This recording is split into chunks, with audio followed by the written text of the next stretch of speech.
الحمدللہ رب العالمین والعاقبۃ للمتقین والصلاة والسلام علی اشرف الانبیاء والمرسلین وعلی آلہ وصحبہ اجمعین، اما بعد فاعوذ باللہ السمیع العلیم من الشیطان الرجیم، بسم اللہ الرحمن الرحیم۔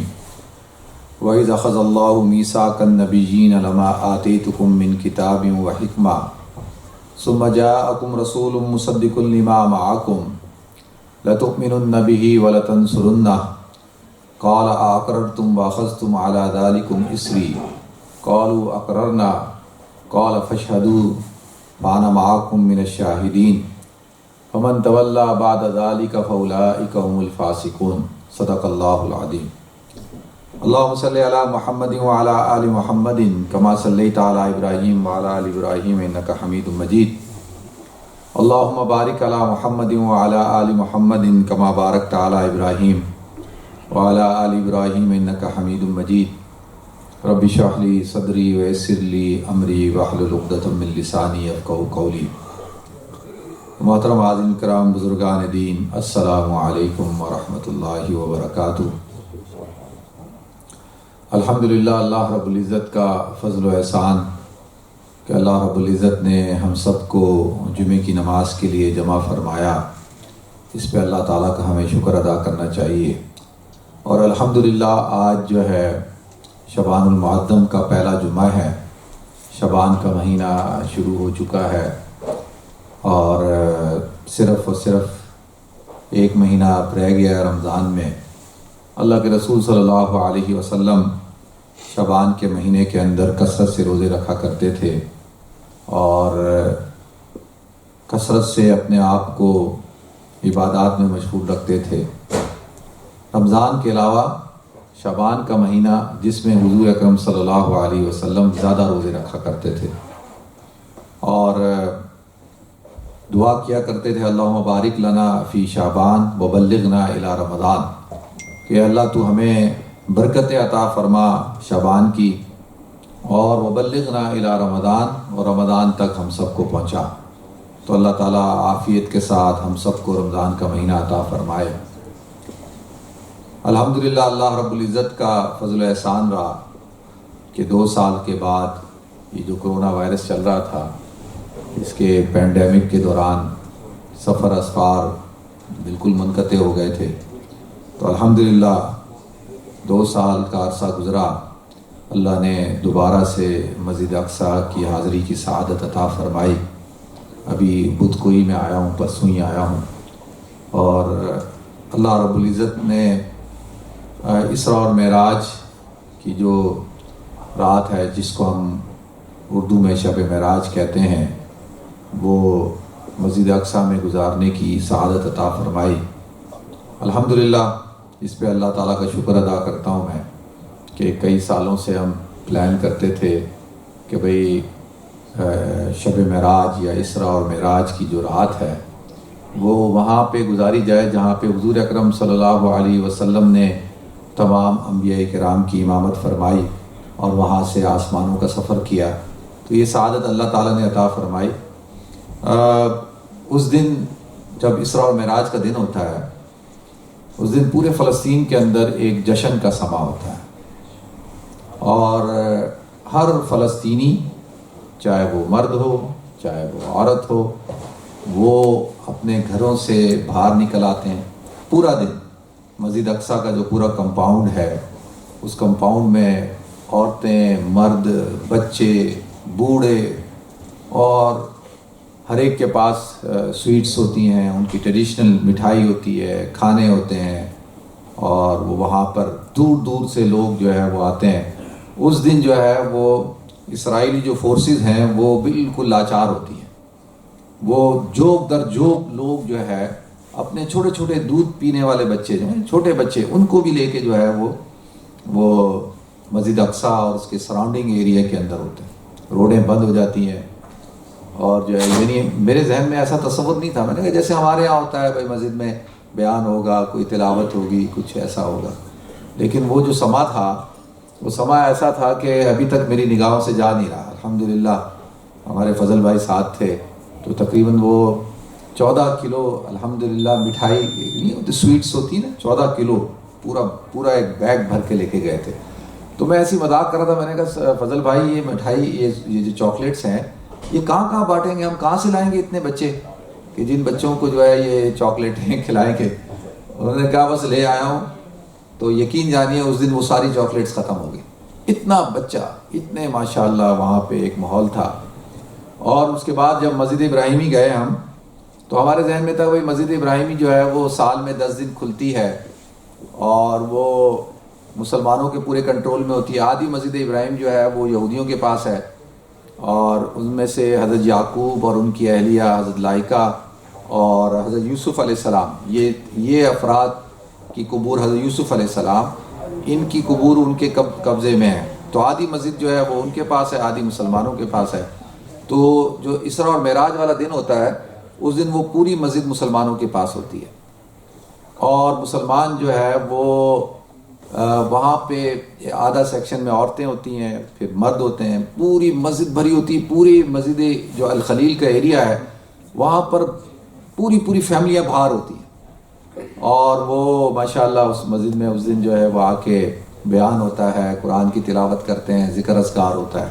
تو ماشاءاللہ وہاں بھی ہم گئے تو وہ بھی ایک عجیب سما تھا الخلیل کا. تو جس جگہ بھی جاؤ وہاں پہ بس.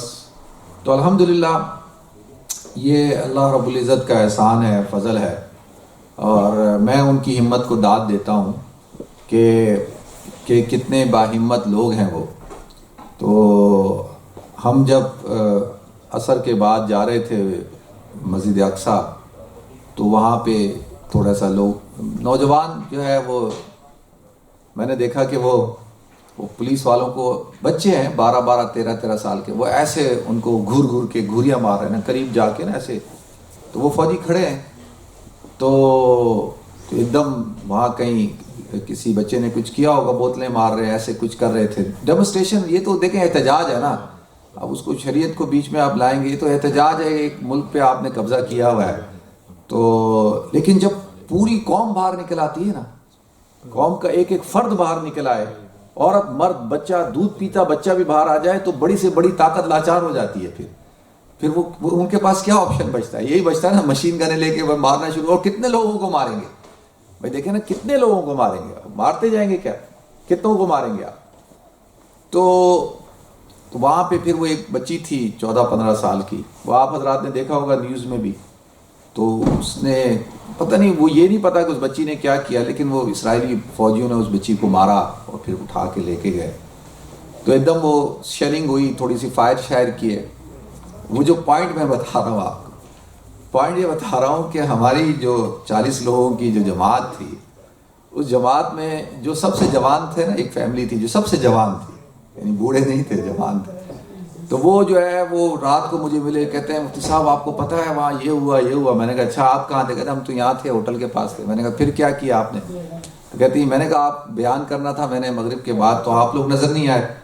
وہ کہا نہیں جی وہ یہ ہو گیا، گولی چل گئی، فلانا ہو گیا. تو ہم لوگ تو واپس آ گئے، ہوٹل میں بیٹھ گئے، اور ہمیں تو بڑا ڈر لگا. میں نے کہا اچھا جی. پھر دوسرے دن فجر میں بھی نہیں آئے. تو پھر میں نے ان سے پوچھا، سب ساتھی بیٹھے تھے جیسے ابھی بیٹھے ہوئے. میں نے کہا یار مجھے ایک بات بتاؤ. ایک صاحب میرے پاس آئے، جوان آدمی ہیں، میری عمر کے ہوں گے، مجھ سے چھوٹے ہوں گے تھوڑے سے. کہتے ہیں مجھے تو اتنی گھبراہٹ ہو رہی ہے، خوف کا شکار ہو گیا ہوں. میں نے کہا کیا ہوا؟ کہتے ہیں بھائی وہ تو گنے اور یہ تو کوئی گولی نہ لگ جائے، کوئی مار نہ دے. تو میں نے ان کو کہا دیکھو اللہ رب العزت نے قرآن پاک میں ارشاد فرمایا اینما تکونوا یدرککم الموت ولو کنتم فی بروج مشیدہ، کہ تم جہاں کہیں پہ ہو نا، تم جہاں کہیں پہ ہوگے موت تمہیں آ کے رہے گی. اینما تکونوا یدرککم الموت ولو کنتم فی بروج مشیدہ، چاہے اگر تم مضبوط قلعوں کے اندر ہو تو وہاں پر بھی، اگر برج سے مراد ہوتا ہے نا بڑے بڑے قلعے، اس کے اندر بھی تم چلے جاؤ گے نا تو موت تو جہاں آنی ہے وہ تو آئے گی، آ کے رہے گی. تو اس کو تو کوئی نہیں روک سکتا. اگر تمہارے حصے کی گولی جو ہے وہ جہاں بھی لکھی ہوگی تو وہ آئے گی.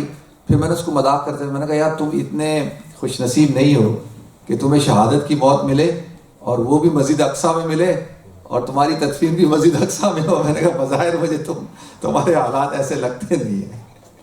تو کہنے لگا اچھا. تھوڑی دیر بعد پھر آیا کہتا ہے آپ نے نا میرا خوف ختم کر دیا. میں نے کہا یار مجھے تم ایک بات بتاؤ, یہ جو فلسطینی ہیں, یہ بچے, عورتیں, کمزور, بوڑھے, میں نے کہا یہ روزانہ پیدا ہوئے ہیں اس ماحول میں, روزانہ یہ اس چیز کو برداشت کرتے ہیں, اور یہ مسجد اقصیٰ کے اندر گھسنے نہیں دیتے ان کو, مسجد اقصیٰ کے محافظ ہیں یہ. تو تم اتنی سی بات سے ڈر گئے یار کہ بھئی وہاں ایسے ہو گیا. تو دیکھیں یہ ہمارے ایمان کا لیول ہے نا, یہ کیا ہے, یہ ہمارے ایمان کا لیول ہے کہ ہم جو ہے وہ اتنے کمزور ہیں کہ ہم ڈرتے ہیں کہ یار پتہ نہیں کیا ہو جائے گا. تو جو ہونا ہے وہ ہو کے رہے گا. اللہ تعالیٰ جو ہے وہ فلسطین کے مسلمانوں کی حفاظت فرمائے. تو اس دفعہ جو ہے وہ تائبیریا بھی گئے, ہم حائفہ بھی گئے, اور اپنا کافی چیزیں جو ہے وہ اور ڈسکور کی. الحمدللہ یہ اللہ کا شکر ہے, یہ اللہ کا فضل ہے کہ اللہ تعالیٰ نے مجھے یہ سعادت عطا فرمائی کہ بار بار اللہ تعالیٰ وہاں لے کے جاتا ہے. میرے خیال میں میرا یہ 19واں ٹور تھا. 19 دفعہ, اتنی دفعہ تو شاید میں پاکستان نہیں گیا ہوں گا جتنی دفعہ وہاں چلا گیا. تو یہ اللہ کا فضل ہے. ہمارے یہاں ایک بزرگ ہیں, ان سے میری ملاقات ہوئی, تو وہ ایک دن ایسی بات ہوئی مسجد اقصیٰ کی, یہ میں بیان نہیں کر رہا, ایسی آپ حضرات کے ساتھ کارگزاری سنا رہا ہوں. تو مسجد اقصیٰ کی بات ہوئی, تو میں نے کہا حضرت آپ گئے, آپ بڑی عمر کے ہیں وہ ماشاءاللہ, چھوٹی عمر کے نہیں ہیں, بڑی, میرے خیال میں 70+ ہوں گے, لیکن اچھے صحت مند ہیں. میں نے کہا حضرت وہ آپ مسجد اقصیٰ گئے ہیں کبھی؟ کہنے لگے نہیں. میں نے کہا اچھا. تو میں نے کہا آپ کے پاس برٹش پاسپورٹ ملے ہوئے کتنے سال ہو گئے؟ کہتے 40 سال ہو گئے, تو جوان آیا تھا یہاں. 40 سال ہو گئے, اتنا عرصہ ہو گیا آپ کو, 30 سال کی عمر میں آئے ہوں گے تو ابھی 70 سال کے ہوں گے, تو 40 سال ہو گئے تقریباً آلموسٹ. تو میں نے کہا اچھا حضرت آپ ابھی تک کیوں نہیں گئے, کیوں نہیں گئے آپ ابھی تک مسجد اقصیٰ؟ کہتے نہیں وہاں تو حالات بہت خراب ہیں. میں نے کہا اچھا. تو مجھے کہتے ہیں تم کتنی دفعہ گئے ہو؟ یہ میں آپ کو 2 سال پہلے کی بات بتا رہا ہوں. تو میں نے کہا میں 15-16 دفعہ گیا. کہتے ہیں 15-16 مرتبہ؟ میں نے کہا 15-16 مرتبہ. میں نے کہا میں اکیلا نہیں گیا, کتنے لوگ, پہلے تو اکیلا بھی گیا ہوں, کچھ دوستوں کے ساتھ گیا تھا نا, جو سب سے پہلے گیا تھا. تو کہنے لگا اچھا. تو کہنے لگے میں تمہاری ایک ویڈیو دیکھ رہا تھا. میں نے کہا اچھا کیا؟ کہتے ہیں وہ ویڈیو تم نے ویلنگ وال کے اندر جو ہے نا, ویلنگ وال ہے نا, اس کے اندر جو دیواریں گریا ہے, اس کے اندر تم کھڑے ہوئے اور یہودیوں کے بارے میں بتا رہے ہو کہ بھئی یہودی وضو ایسے کرتے ہیں, یہودیوں کی عبادت یہ ہوتی ہے, یہودی یہ کرتے ہیں, یہ کرتے ہیں. میری ویڈیو ہے نا, ابھی بھی بنائی ہے میں نے. تو کہنے لگے یار میں وہ جب ویڈیو دیکھ رہا تھا تو مجھے ہو رہا تھا یار اس کو ڈر نہیں لگ رہا, اس کو ڈر کیوں نہیں لگ رہا؟ یہ جوئش کے بارے میں بتا رہا ہے, ان کے جھنڈے کے بارے میں بتا رہا ہوں کہ یہ جھنڈا کیا ہے, اس کے اندر 2 بلو لائن کا کیا مطلب ہے, ان کا کیا ایجنڈا ہے, مدینہ خیبر کا پورا پلان ہے, قبضہ کر, ساری چیزیں وہاں کھڑا ہو کے ان کے ہیڈ کوارٹر میں کھڑے ہو کے بات کر رہا ہوں. تو وہ کہنے لگے کہ یار یہ تمہیں, میں سوچ رہا تھا اس کو ڈر نہیں لگ رہا. تو بڑی مجھے حیرانگی ہو رہی تھی یار.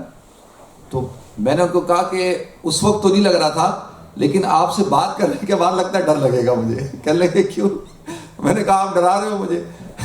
میں نے کہا آپ 70 سال کے, آپ کے بچوں کی بھی شادیاں ہو گئی, آپ دادا ہو, نانا ہو, ماشاءاللہ سب کچھ دیکھ لیا ہے نا بھائی, سب کچھ دیکھ لیا ہے, اور 70 سال عمر ہے, اور آپ جو ہے وہ بیٹھ کے کہہ رہے ہو مجھے ڈرا رہے ہو. اور میری تو ابھی بچے بھی چھوٹے ہیں, ابھی بچے پڑھ رہے ہیں, ابھی ان کی شادیاں ہوں گی. لیکن انسان ہوتا ہے, وہ کہتا ہے یار ایک ذمہ داری ہوتی ہے نا, انما اموالکم واولادکم فتنہ, کہ تمہارے لیے تمہارا مال اور اولاد فتنہ ہے. فتنہ یہاں پہ آزمائش ہے. کیا ہے؟ آزمائش ہے. کہ انسان جو ہوتا ہے نا, وہ اس کی اولاد اور اس کا جو مال جائیداد کیا کرتی ہے, اس کی جو پراپرٹی ہوتی ہے, وہ جو ایک امپائر کھڑی کرتا ہے نا دنیا کے اندر, مکان بنائے گا, کاروبار کھڑا کرے گا, یہ ساری چیزیں, وہ ساری چیزیں اس کی پاؤں کی زنجیر بننا شروع ہو جاتی ہیں. اور پھر وہ ایک دن یہ سوچتا ہے کہ جب اس کے مرنے کا وقت آتا ہے نا, تو وہی زنجیریں اس کو روک رہی ہوتی ہیں, لیکن اس وقت تو وہ زنجیر نہیں روک سکتی اس کو, تو بھائی اس کو سب کچھ چھوڑ کے جانا ہوتا ہے. تو یہ سب چیزیں آزمائش ہے نا. اس لیے آپ دیکھیں دنیا کے اندر جتنے بڑے بڑے کام ہوتے ہیں نا, ابھی فلسطین میں جب میں آپ کو کارگزاری سنا رہا ہوں نا, تو یہ ہمارے ساتھ وسیم بھی تھا ماشاءاللہ. ویسے وسیم بہادر آدمی ہے. میں اور وسیم جو ہے وہ صبح ہم فجر کے بعد امت کو بھیجا ہم نے. تو میں نے کہا وسیم تو ریڈی ہے واک کرنے کے لیے؟ تو اس نے کہا ریڈی ہوں واک کرنے کے لیے. میں نے کہا چلو آج میں تمہیں وادی النار دکھاتا ہوں, جو جہنم ویلی ہے نا وہ دکھاتا ہوں. تو وہاں ہم دونوں اترے ایسے, بالکل کوئی بندہ نہ بندے کی ذات, اور ہم دونوں اترے واک کرتے ہوئے، پورا وہ جگہ میں نے اس کو دکھائی. اور پھر اس کے بعد وہ جوئش کا قبرستان ہے، ادھر سے ایک راستہ ہے، تو وہ کیمرے لگے ہوئے ہیں، اور ادھر سے جو ہے وہ اس کو آ گیا پیشاب. ابھی مجھے بولے یار مجھے پیشاب کرنا ہے. میں نے بولا یار وسیم پیشاب مت کریو یار، ورنہ کیمروں نے دیکھ لیا نا کہ تو پیشاب کر رہا ہے یار، تو ہماری شامت آ جانی ہے، وہ تو مصیبت کھڑی ہو جائے گی، وہ کہیں گے تو ڈس رسپیکٹ کر رہا ہے. میں نے کہا کچھ بھی ہو جائے بھائی پیشاب نہیں کرنا. پھر ہم چلتے چلتے گئے، ایک جگہ ٹوائلٹ تھے، وہاں گئے، وہ بھی بند. تو میں نے کہا بھائی وسیم بھائی چلو اللہ مالک ہے. تو عرض یہ کرنی ہے کہ یہ جو فلسطین کا جو قضیہ ہے نا، پورا فلسطین کا ایک پس منظر ہے. تو میں نے ان قاری صاحب کو کہا، بڑے عالم ہیں، ان کو میں نے کہا حضرت آپ ابھی تک نہیں گئے، کیوں آپ ڈرتے ہیں؟ کہنے لگے کہ بھائی وہ یار ڈرتے ہیں بھائی، کیا کریں گے؟ میں نے کہا کیا کریں گے؟ زیادہ سے زیادہ آپ کو جیل میں ڈالیں گے. بھائی کیا کریں گے؟ زیادہ سے زیادہ آپ کو جیل میں ڈال دیں گے یا آپ کو ڈپورٹ کر دیں گے. بھائی یہی کریں گے نا، اور کیا کریں گے؟ اور اس سب سے بڑھ کر کیا ہوگا کہ آپ کو مار دیں گے، بھائی گولی مار دیں گے. بھائی یہی کریں گے نا. تو اس سے زیادہ تو انسان کے ساتھ کوئی کچھ نہیں کر سکتا نا، جان ہی لے سکتا ہے، باقی کیا لے گا. تو عرض یہ کرنی ہے کہ اللہ کا شکر، اللہ رب العزت کا فضل و احسان کہ اللہ رب العزت نے ہمیں یہ سعادت عطا فرمائی، اور ماشاءاللہ بار بار اللہ لے کے گیا. تو میں نے آپ حضرات کے سامنے ایک آیت مقدسہ تلاوت فرمائی ہے، وَإِذْ أَخَذَ اللَّهُ مِيثَاقَ النَّبِيِّينَ، کہ اللہ تعالیٰ نے نبیوں سے، تمام کے تمام انبیاء کرام سے ایک وعدہ لیا تھا، میثاق. اور دو وعدے کا تذکرہ ہے نا، اللہ تعالیٰ نے دو وعدوں کا تذکرہ کیا ہے قرآن میں. ایک تو ایک عمومی طور پر تمام کی تمام ارواح سے، وَإِذْ أَخَذَ رَبُّكَ مِن بَنِي آدَمَ مِن ظُهُورِهِمْ، کہ اللہ تعالیٰ نے جس کو وعدہ الستو کہتے ہیں، کہ تمام ارواح سے اللہ نے ایک وعدہ لیا تھا اپنی ربوبیت کا، اپنی توحید کا، کہ تم مجھے اپنا رب مانو گے، اپنا خالق اور مالک مانو گے، اور مجھے الہ تسلیم کرو گے، میری عبادت کرو گے، شرک نہیں کرو گے. تو سب نے یہ وعدہ کیا تھا. اس طرح اللہ تعالیٰ نے وَإِذْ أَخَذَ اللَّهُ مِيثَاقَ النَّبِيِّينَ، کہ اللہ تعالیٰ نے تمام کے تمام انبیاء کرام سے جو ہے وہ ایک وعدہ لیا. وہ وعدہ کیا تھا؟ یہ سوال جب ذہنوں میں اٹھتا ہے نا کہ بھئی اسراء اور معراج، جو حضور اکرم صلی اللہ علیہ وسلم کو معراج کا جو سفر کیا آپ نے، وہ آپ نے بیت اللہ سے کیوں نہیں کیا؟ کہ بھئی بیت اللہ سے کر لیتے، آل دا وے بیت اللہ سے. سبحان الذی اسریٰ بعبدہ لیلا من المسجد الحرام الی المسجد الاقصی، کہ اللہ نے سفر کرایا، پاک ہے وہ ذات جو لے گئی اپنے بندے کو راتوں رات من المسجد الحرام، مسجد حرام سے، الی المسجد الاقصی، مسجد اقصی، لنریہ من آیاتنا، تاکہ اللہ نے کہا کہ ہم اپنی نشانیاں دکھائیں. انہ هو السمیع البصیر، اللہ تعالیٰ سننے والا بھی ہے، جاننے والا بھی ہے. تو یہ لوگوں کے ذہنوں میں سوال اٹھتا ہے کہ بھئی اللہ تعالیٰ جب آسمانوں کا سفر کرانا تھا، اپنے پاس بلانا تھا، تو بیت اللہ سے کیوں نہیں بلایا؟ حضور فرماتے کہ میں بیت اللہ میں آرام کر رہا تھا حتیم میں، تو دو فرشتے آئے اور انہوں نے آ کے میرے سینے کو شق کیا اور میرے قلب اطہر کو نکالا اور ایمان سے اور حکمت سے منور کیا، زمزم سے دھویا، تو اور پھر اس کے بعد پھر سفر کرایا. تو وہاں سے کیوں نہیں کرایا؟ مسجد اقصی سے کیوں کرایا؟ تو دو باتیں ہیں اس میں. ایک بات یہ ہے کہ اللہ تعالیٰ نے تمام انبیاء کرام سے یہ عہد لیا تھا کہ جب حضور اکرم صلی اللہ علیہ وسلم آئے، وَإِذْ أَخَذَ اللَّهُ مِيثَاقَ النَّبِيِّينَ لَمَا آتَيْتُكُم مِّن كِتَابٍ وَحِكْمَةٍ ثُمَّ جَاءَكُمْ رَسُولٌ مُصَدِّقٌ لِّمَا مَعَكُمْ لَتُؤْمِنُنَّ بِهِ وَلَتَنصُرُنَّهُ، کہ جب اللہ کہتے ہیں جب وہ رسول آئے تو لَتُؤْمِنُنَّ بِهِ، کہ تم نے ان پر ایمان لانا ہے اور ان کی مدد کرنی ہے. تو اب حضور اکرم صلی اللہ علیہ وسلم تو سب سے آخر میں آئے، اور اللہ تمام نبیوں سے وعدہ کر رہا ہے، وعدہ لے رہا ہے کہ تم نے اس نبی پر ایمان لانا ہے اور ان سے کیا کرنا ہے؟ ان کی مدد کرنی ہے. تو اس کا مطلب یہ ہے کہ اللہ تعالیٰ نے تمام انبیاء سے، جو عالم ارواح میں تمام انبیاء کی ارواح سے یہ وعدہ لیا تھا کہ آپ تمام انبیاء نے، نبیوں نے اپنی امت کو بتانا ہے کہ ایک نبی آئے گا، اور اگر تم میں سے کوئی زندہ رہا یا ہم زندہ رہے، ہماری موجودگی میں آ گیا تو ہم نے اس پر ایمان لانا ہے اور ان کی مدد کرنی ہے. اور اگر ہماری موجودگی میں نہیں آیا تو تمہاری موجودگی میں آیا، اگر تمہاری موجودگی میں نہیں تو تم نے اپنے آنے والی نسلوں کو بتانا ہے۔ تورات اور زبور کے اندر اللہ نے بیان کیا ہے کہ حضور اکرم صلی اللہ علیہ وسلم کے بارے میں کہ وہ آئیں گے تو ان پر تم نے ایمان لانا ہے۔ تو لہذا اب اللہ تعالیٰ نے جو وعدہ لیا تھا انبیاء سے، اس وعدے کو پورا کرنے کے لیے تمام انبیاء کو جمع فرمایا اور حضور اکرم صلی اللہ علیہ وسلم کو کہاں؟ مسجد اقصی بیت المقدس لے کے آیا۔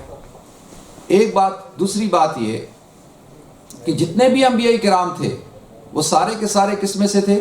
بنی اسرائیل میں سے، اور حضرت ابراہیم سے کے بعد والے جو تھے وہ بنو اسحاق میں سے تھے۔ تو اب نبوت جو تھی وہ منتقل ہونی تھی کس طرف؟ بنو اسحاق سے بنو اسماعیل میں، اور تمام کے تمام انبیاء کرام جو بنی اسرائیل کے تھے ان کا قبلہ کون سا تھا؟ بیت المقدس۔ تو لہذا اب حضور اکرم صلی اللہ علیہ وسلم کو وہاں سے بلایا گیا، اور پھر وہاں پر سب سے جب آپ نے سب کی امامت کی اور آپ کو وہاں پر جو خطاب عطا فرمایا ہے، اعزاز عطا فرمایا، وہ کیا اعزاز تھا؟ سید الاولین والآخرین، کہ آپ تمام کے تمام انسانوں میں سب سے افضل ہیں، سب کے سردار ہیں۔ قیامت تک آنے والا ایک فرد، حضرت آدم سے لے کے قیامت تک آنے والا آخری انسان، سید الاولین جتنے انسان گزر گئے اور والآخرین جتنے آنے والے ہیں، سب کے سردار کون ہیں؟ حضور اکرم صلی اللہ علیہ وسلم۔ تو سید الاولین والآخرین، اور پھر امام الانبیاء کا خطاب کہ تمام انبیاء کے امام کون ہیں؟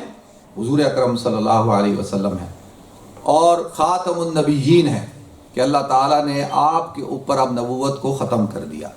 تو اب یہ جب اعزاز اللہ تعالیٰ نے دیا تو تمام کے تمام انبیاء کرام نے کیا کیا؟ حضور اکرم صلی اللہ علیہ وسلم کی اقتدا میں جب نماز پڑھی تو سب نے اس بات کا علل اعلان اظہار کیا کہ وہ حضور اکرم صلی اللہ علیہ وسلم پر ایمان لائے ہیں اور آپ کو تسلیم کیا ہے کہ آپ خاتم النبیین ہیں، آپ امام الانبیاء ہیں۔ کل قیامت کے دن حشر کے میدان میں جب ہر شخص نفسی نفسی کا نعرہ لگا رہا ہوگا اور ہر شخص اپنے نبی کے پاس جائے گا، ہر امتی اپنے نبی کے پاس جائے گا اور کہے گا کہ جی آپ آج ہمارے لیے کوئی سفارش کریں، اللہ سے گزارش کریں کہ وہ اللہ اس جو حشر کا میدان کی جو سختی ہے اس کو ختم کرے اور حساب کتاب شروع کرے، تو تمام انبیاء فرمائیں گے کہ آج کے دن ہمارا اللہ کی ذات کے حوالے سے کسی قسم کا کوئی زور نہیں، کوئی سفارش نہیں، کوئی شفاعت نہیں۔ آج کے دن اللہ تعالیٰ نے جس شخص کو یہ مقام دیا ہے وہ حضور اکرم صلی اللہ علیہ وسلم ہے، اور حضور اکرم صلی اللہ علیہ وسلم اس دن پکار رہے ہوں گے یا ربی امتی امتی۔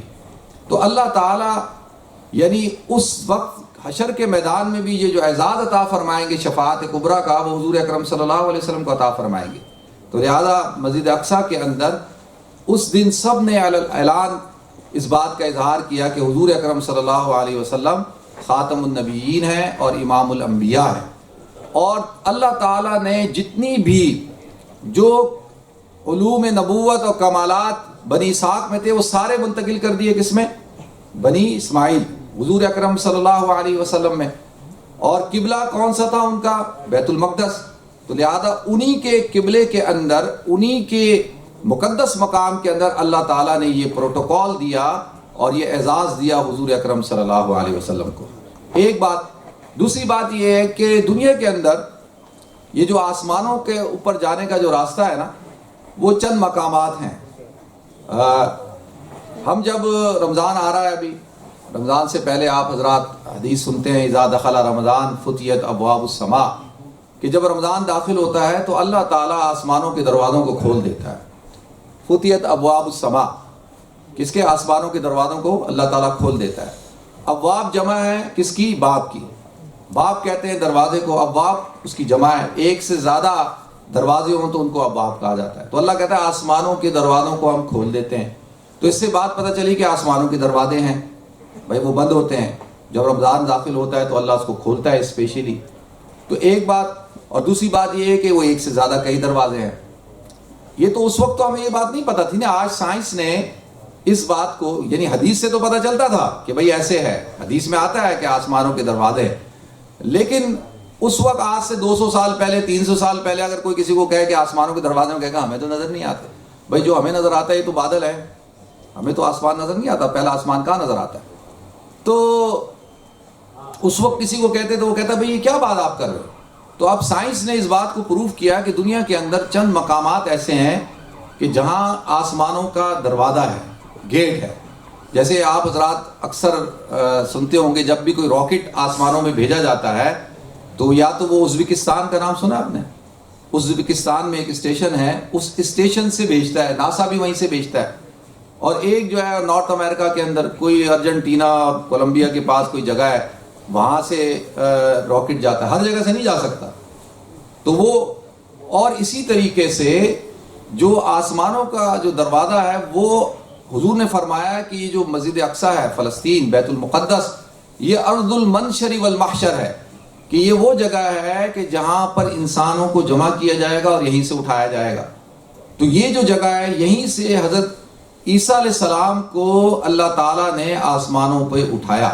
برفع اللہ علیہ، وہاں پہ جبل زیتون پہ ایک مسجد ہے، اس کو کہتے ہیں مسجد صعود الی السماء، کہ جہاں سے حضرت عیسیٰ علیہ السلام کہاں گئے تھے؟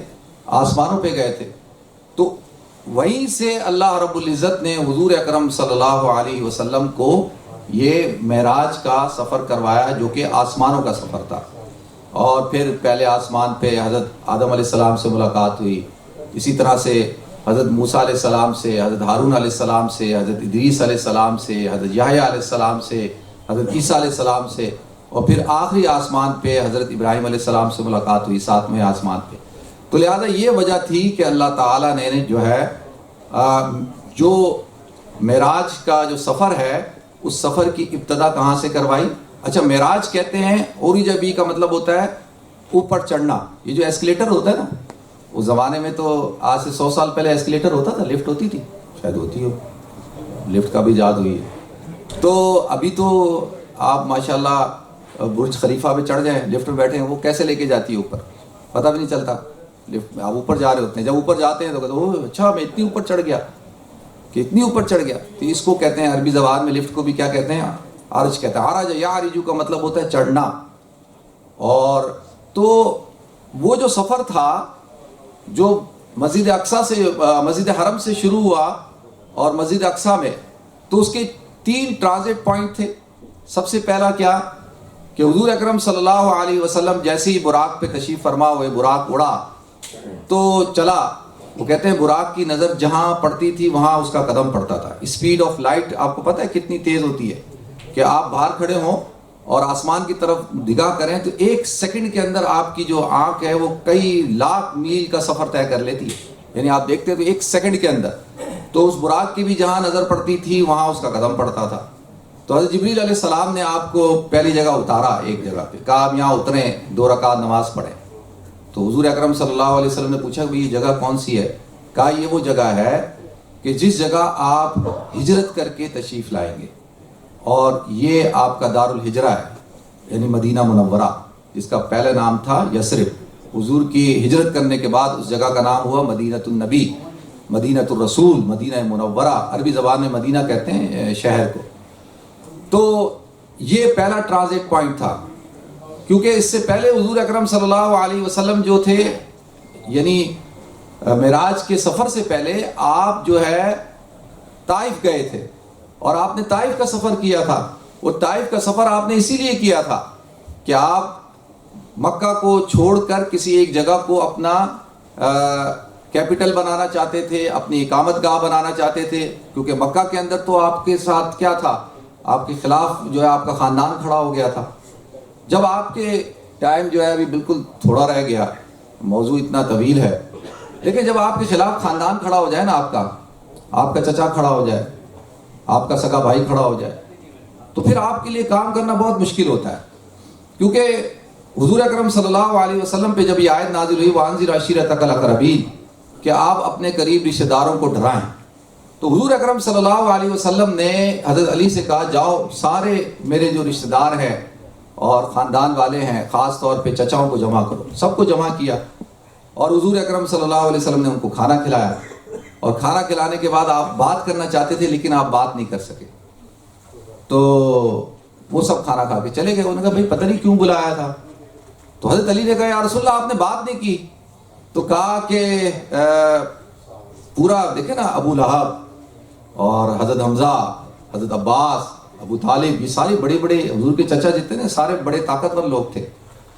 تو آپ نے کہا چلو ٹھیک ہے دوبارہ بلاتے ہیں. پھر کچھ دنوں بعد دوبارہ بلایا اور بلانے کے بعد جو ہے وہ کھانا کھلایا. کھانا کھلانے کے بعد ان سے کہا دیکھو جو پیغام میں لے کر آیا ہوں اگر آج تم میری اطاعت کرو اور میرے پیغام کو تسلیم کرو. اب ایک بھتیجا کس کو کہہ رہا ہے؟ اپنے چچاؤں کو کہہ رہا ہے. اور حضور کے کتنے چچا تھے؟ تقریباً 10 کے قریب تھے. تو ان کو کہہ رہے ہیں. اور حضور کس کے بیٹے ہیں؟ حضرت عبداللہ کے. حضرت عبداللہ سب سے چھوٹے تھے اور سارے بھائی جو تھے حضرت عبداللہ سے بہت محبت کرتے تھے کیونکہ وہ چھوٹے تھے. یہ اللہ رب العزت کا ایک نظام ہوتا ہے کہ اللہ تعالیٰ بڑے بھائیوں کے دل کے اندر چھوٹے بھائی کی محبت کو ڈال دیتا ہے.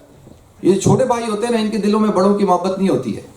یہ اللہ کا ایک ایسا نظام ہے کہ اکثر آپ دیکھیں کہ والد کا انتقال ہو جائے تو بھائی جو ہے وہ باپ بن جائے گا. بڑا بھائی باپ بن کے کھڑا ہو جاتا ہے اور اس کی کوشش ہوتی ہے. اچھا یہ اللہ کی طرف سے محبت ہوتی ہے کیونکہ اگر اللہ یہ محبت نہ ڈالے تو وہ چھوٹے بہن بھائی تو رل جائیں. وہ تو رل جائیں گے نا. بھائی باپ مر گیا، یتیم بچے ہیں تو ان کا سنبھالے گا کون ان کو؟ اور سب سے زیادہ ان کو نقصان کون پہنچاتا ہے؟ ان کا چچا نقصان پہنچاتا ہے. یہ جو چچا ہوتے ہیں یہ کیا کرتے ہیں؟ جائیداد پہ پراپرٹی پہ قبضہ کر لیتے ہیں.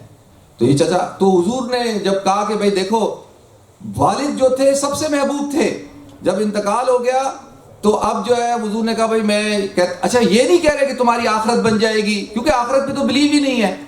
آخرت پہ تو وہ بلیو ہی نہیں رکھتے تھے نا. وہ آخرت کیا چیز ہوتی ہے؟ ابو لہب کہتا تھا کہ بھائی ما اغنی عنہ مالہ وما کسب، یہ آخرت کے عذاب سے ہمیں ڈراتے ہیں. میں تو اتنا طاقتور آدمی ہوں، سردار ہوں، میرے پاس پیسہ ہے تو میں تو پیسہ دوں گا. بھائی اس دور میں ہر دور میں 2 چیزیں انسان کے کام آتی ہیں. ایک پیسہ کام آتا ہے اور اس کی جاہ و جلال اور اس کا منصب عہدہ. بھئی آپ کیا کرتے ہیں کہ بھئی آپ کا بھائی منسٹر ہے، وزیر ہے، آپ کا بھائی ممبر آف پارلیمنٹ ہے، آپ کا چاچا جو ہے وہ ڈپٹی کمشنر ہے. یہ ہے آپ کیا کہیں گے یار فون کرو میرا بھتیجا ہو، میرے بھتیجے کو پکڑ لیا ہے. طاقت ہے نا. وزیر اعظم کا بیٹا ہے، بھتیجا ہے، بھانجا ہے. اور دوسرا کیا آپ کے پاس پیسہ ہے تو آپ پیسہ کیا کریں گے؟ پیسہ دیں گے، بڑے سے بڑے وکیل کو کر لیں گے، بڑے سے بڑے جو ہے لوگوں کو ہائر کر لیں گے اور اس سے آپ لابنگ کر لیں گے. تو ابو لہب بھی یہ کہتا تھا کہ میرے پاس تو پیسہ ہے، میں تو پیسہ دے کے جان چھڑا لوں گا. تو وہ آخرت پہ وہ یقین نہیں کرتے تھے. تو اللہ کے رسول صلی اللہ علیہ وسلم نے ان کو کہا کیونکہ وہ اپنے منصب کی ان کو بڑی فکر تھی نا، وہ بیت اللہ کے وہ متولی تھے. تو انہوں نے کہا کہ حضور نے کہا کہ تمہیں اللہ تعالیٰ جو ہے میری اطاعت کرو، میرے ساتھ چلو، تم سرزمین حجاز کے سردار بن جاؤ گے. تو سارے بیٹھے ہیں مذاق کر رہے ہیں، کہہ رہے ہیں یار یتیم، اس کے بعد خود کچھ نہیں اور جو ہے وہ کہہ رہا ہے کہ ہمیں کہہ رہا ہے کہ سردار بن جاؤ گے. تو کسی نے بھی یہ اعلان نہیں کیا، کوئی بھی حمایتی نہیں بنا. تو حضرت علی اس وقت چھوٹے سے تھے نا. حضرت علی کی عمر کتنی تھی؟ 15-16 سال تھی. تو حضرت علی رضی اللہ تعالیٰ عنہ نے جو ہے وہ کہا یا رسول اللہ میں آپ کا ساتھ دوں گا، میں آپ کا ساتھ دوں گا. تو ابو لہب نے ابو طالب کو کیا کہا؟ ابو طالب کے بیٹے تھے نا حضرت علی. ابو لہب نے ابو طالب کو کہا کہ تمہارا یہ جو بیٹا ہے اس کے اندر سرداری کے جمز پائے جاتے ہیں، دیکھو اس کو سردار بننے کا شوق ہے، اس کو سردار بننے کا شوق ہے. تو انہوں نے طنز کیا ان کو. تو سب سے زیادہ مخالفت آپ کی کہاں سے آئے گی؟ آپ کے چچا کریں گے، آپ کے بھائی کریں گے، آپ کے گھر والے کریں گے. کیونکہ ایک انسان کے اندر فطری وہ ہوتی ہے نا کہ بھائی سم ٹائم کیا ہوتا ہے کہ بھائی بھائی کا بازو بن جاتا ہے. جیسے قرآن کے اندر جو ہے 3 انبیاء کے تذکرے، 3 بھائیوں کے تذکرے ہیں. تو وہ ابھی موقع نہیں ہے ورنہ میں آپ کو بتاتا. صرف قرآن جیسے حابیل اور قابیل مختصراً بتا دوں. حابیل اور قابیل 2 بھائی تھے. تو دونوں نے جو ہے جب لڑائی ہوئی عورت کے چکر میں کہ وہ کہتا میں شادی کروں گا، عورت مسئلہ بن جاتی ہے کبھی. تو حابیل چھوٹا تھا، قابیل بڑا تھا. تو حابیل نے کہا ٹھیک ہے تم نے کرنا ہے کرو، قرآن نے اللہ تعالیٰ نے بیان کیا، تم نے مجھے مارنا ہے مارو، لیکن میں کیا کروں گا؟ میں نہیں کروں گا. میں آیت ابھی پڑھوں گا، ٹائم ادھر چلا جائے گا. ایک بھائی. دوسرے بھائی جو تھے وہ حضرت یوسف علیہ السلام اور ان کے بھائی تھے. انہوں نے کیا کیا کہ باپ کی محبت کو اپنی طرف متوجہ کرنے کے لیے اپنے چھوٹے بھائی کو اٹھا کے لے جا کے کدھر پھینک دیا؟ کنویں میں پھینک دیا. لیکن چھوٹا بھائی جب مصر عزیز مصر بنا، مصر کا بادشاہ بنا، تو پھر اس نے کیا کیا؟ لا تثریب علیکم اليوم، اپنے بھائیوں کو کہا میں نے تمہیں معاف کیا. تو ایک یہ بھائی تھے اور تیسرا حضرت موسیٰ علیہ السلام، حضرت ہارون علیہ السلام تھے. حضرت موسیٰ ہمیشہ کیا کرتے تھے؟ یا اللہ ہارون اخی اشدد بہ، کہ اللہ تو ہارون کو میرا بازو بنا دے. ہارون میرا بازو بن جائے. تو حضرت ہارون علیہ السلام نے کیا کیا؟ وہ بازو بنے. تو عام طور پہ یہی ہوتا ہے کہ جو بھائی ہوتے ہیں نا, ان میں کچھ ایسے ہوتے ہیں کہ جن کو پڑی نہیں ہوتی, ان کو اپنی چودراہٹ کی ہوتی ہے کہ جی ہم چودھری ہیں, مجھے چودھری تسلیم کرو. تو اللہ تعالیٰ کا ایک نظام ہوتا ہے کہ اللہ تعالیٰ کسی ایک فرد کو ایک عزت دے دیتا ہے, ایک مقام دے دیتا ہے, اور وہ ایسے نہیں دیتا. اس کے پیچھے اس کی پوری محنت ہوتی ہے, اس کی پوری جد و جہد ہوتی ہے, اس کا پورا اس کی قربانی ہوتی ہے. تو ہمارے ہاں کیا ہوتا ہے, ہم مانتے نہیں ہیں, ہم کہتے نہیں, ہم نے نہیں ماننا اس کو. تو حضور اکرم صلی اللہ علیہ وسلم کو بھی لوگ نہیں مانتے تھے. تو لہذا اب دیکھیں, آخری بات عرض کر رہا ہوں کہ جو میں نے آیت پڑھی تھی کہ حضور اکرم صلی اللہ علیہ وسلم کو جو معراج کا واقعہ پیش آیا تو تمام انبیاء نے جو ہے آپ پر ایمان لائے, وَلَتُؤْمِنُنَّ بِهِ وَلَتَنْصُرُنَّ. اور دوسری بات کیا کہ تمام انبیاء سے اللہ نے وعدہ لیا تھا کہ آپ نے مدد کرنی ہے. اب وہ مدد بھائی کیسے مدد ہوگی؟ انبیاء تو چلے گئے, حضور تو سب سے آخر میں آئے. تو اللہ رب العزت نے حضرت عیسیٰ علیہ السلام کو آسمانوں پہ اٹھایا, اور حضرت عیسیٰ علیہ السلام آخری زمانے میں جس وقت سب سے زیادہ اس امت کو ضرورت ہوگی مدد کی, جب دجال کا فتنہ ظاہر ہو چکا ہوگا اور دجال پوری دنیا پہ کنٹرول کر چکا ہوگا, اور حضرت مہدی علیہ السلام لشکر لے کر اس کے پیچھا کر رہے ہوں گے کمزور چند 100 لوگوں کے ساتھ, اور آتا ہے ایک حدیث میں کہ 313 لوگوں کے ساتھ. تو اس وقت میں اللہ تعالیٰ حضرت عیسیٰ علیہ السلام کو اتاریں گے, اور حضرت عیسیٰ علیہ السلام جو ہے یقتل ابن مریم الدجال فی باب لد, حضرت ابن عیسیٰ علیہ السلام کس کو؟ دجال کو قتل کریں گے جو فتنہ اکبر ہوگا, اور اس کو قتل کریں گے کدھر؟ باب لد کے اندر, جہاں پہ اسرائیل کا بھی ایئرپورٹ ہے اور وہاں پہ وہ مقام ہے. اور یہ وَلَتَنْصُرُنَّ, یہ اللہ تعالیٰ نے بتایا کہ حضرت عیسیٰ علیہ السلام تمام انبیاء کے قائم مقام بن کر حضور اکرم صلی اللہ علیہ وسلم کی امت کی جو ہے وہ مدد فرمائیں گے, اور دنیا کے اندر امن ہو جائے گا, اسلام کا بول بالا ہوگا, اور وہ 40 سال تک زمین میں رہیں گے. یمکث فی الارض 40 سنہ ویتزوج ویولد, کہ وہ 40 سال رہیں گے, شادی کریں گے, ان کی اولاد ہوگی. پھر حضور اکرم صلی اللہ علیہ وسلم کے روضہ مبارک پہ ایک جگہ ان کے لیے مخصوص ہے, پھر وہاں پر ان کی تدفین ہوگی. تو یہ جو اس آیت کا پس منظر تھا وہ یہ تھا. آخری بات یہ ہے کہ بھائی مسجد اقصیٰ کا پیغام آپ حضرات کے سامنے پیش کر دوں. آپ میں سے کتنے لوگ ہیں جو مسجد اقصیٰ گئے؟ ہاتھ کھڑا کریں. کون کون گیا ہے مسجد اقصیٰ؟ ایک وہ صاحب گئے ہیں ماشاءاللہ. اور کون گیا ہے مسجد اقصیٰ؟ ایک آپ گئے, ایک وہ گیا, ایک ظفر بھائی گئے, ایک آپ گئے. آپ گئے مسجد اقصیٰ ماشاءاللہ. ایک وسیم ہاتھ کھڑا نہیں کرتا. وسیم کھڑا کرنا یار, کوئی پکڑ کے نہیں لے جائے گا تجھے, یا کوئی ایجنسی والے نہیں بیٹھے گے تجھے اٹھا کے لے جائیں گے. وسیم گیا ہے, وقاص بھائی گئے, اپنا شیخ صاحب گئے ماشاءاللہ. یہ سارے اکثر تو میرے ساتھ ہی گئے. اب دیکھیں اتنی بڑی مسجد ہے, اس میں ٹوٹل مسجد اقصیٰ جانے والے کون ہیں؟ Only few people they went in the مسجد اقصیٰ. کس کا ارادہ ہے؟ تو بھائی مسجد Aqsa is open for everyone ماشاءاللہ. if you have a British passport you can go over there, don't worry. and وہاں پہ کوئی ایشو نہیں ہے, جائے نماز پڑھے. صرف ہم یہ تو کر سکتے ہیں نا بھائی, کر سکتے ہیں نہیں کر سکتے؟ مسجد اقصیٰ مسلمان وہاں کہتے ہیں کہ بھائی کیوں نہیں برٹن کے مسلمان آتے؟ تو آپ حضرات ارادہ کریں انشاءاللہ. اللہ تعالی ہم سب کو عمل کرنے کی توفیق عطا فرمائے. وآخر دعوانا الحمدللہ رب العالمین.